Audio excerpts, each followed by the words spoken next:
కేంద్రం నిధులు ఖర్చు చేయడం లేదంటూ బీజేపీ చేస్తున్న విమర్శలను తిప్పికొట్టారు కేసీఆర్. విషయం తెలియకుండా అనవసర విమర్శలు చేయొద్దన్నారు. కేంద్రం ఇచ్చిన నిధుల కంటే ఎక్కువ నిధులు ఖర్చు చేస్తున్నామన్నారు. లక్ష్మణ్ను కొత్త బిచ్చగాడితో పోల్చిన కేసీఆర్ అర్థవంతమైన విమర్శలు చేయాలన్నారు.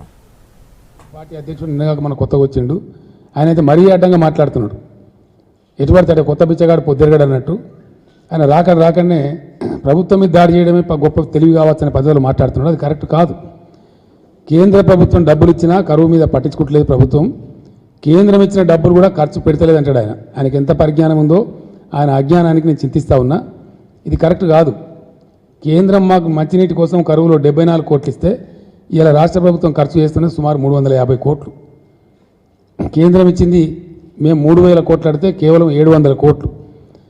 ఇలా మేము ఇన్పుట్ సబ్సిడీ రైతులకు ఇవ్వాల్సి ఉన్నది 1300 కోట్లు. ఈ మధ్య నేను ప్రధానమంత్రి గారు కరువు మీద పిలిస్తే వెళ్ళినప్పుడు చాలా విషయాలు నేను చెప్పిన.